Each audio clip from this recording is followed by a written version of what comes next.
પાટણ જિલ્લાના રાધનપુર વિસ્તારમાં નર્મદા નિગમ વિભાગની ગંભીર બેદરકારીનો એક કિસ્સો સામે આવ્યો છે, જ્યાં પાણીની પાઇપલાઇનમાં લીકેજ થવાને કારણે હજારો લીટર પાણીનો વેડફાટ થયો છે અને ખેડૂતોના ઊભા પાકને મોટું નુકસાન થયું છે।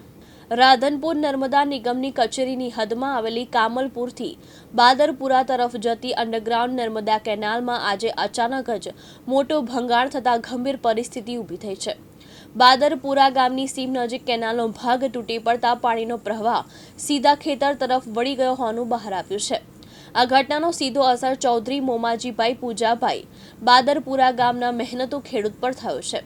તેમના એરંડાના પાકમાં અચાનક કેનાલનું પાણી ઘૂસવાથી ખેતરમાં પાણી ભરાઈ ગયું અને આખો પાક બરબાદ બન્યો।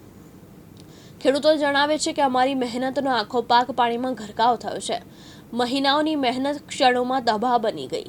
સ્થાનિક ખેડૂતો અને આ ગ્રામજનોનો આક્ષેપ છે કે નર્મદા કચેરીના અધિકારી સમયસર કેનાલની તપાસ અને દેખરેખ રાખતા નથી। જૂના અને નબળા ભાગોની મરામત પર પૂરતું ધ્યાન આપવામાં આવતું નથી। બેદરકારીના કારણે જ આજનું ભંગાણ સર્જાયું છે। ખેડૂતોએ વધુમાં કહ્યું કે અધિકારીઓ માત્ર કાગળ ઉપર કામ દર્શાવે છે, પરંતુ જમીન સ્તરે નિયંત્રણ અને દેખરેખનો અભાવ છે।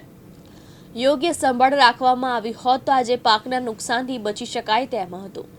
મોમજીભાઈએ તેમની વ્યથા વ્યક્ત કરતા જણાવ્યું, અમે આખું વર્ષ પરિશ્રમ કરીને પાક ઊભો કરીએ છીએ, પરંતુ એક બેદરકારી બધું બગાડી જાય છે। હવે આ નુકસાન કોણ પૂરું કરશે?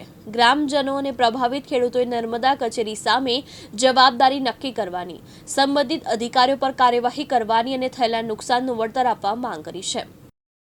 પ્રહલાદ ઠાકોર, દિવ્યાંગ ન્યૂઝ, રાધનપુર, પાટણ।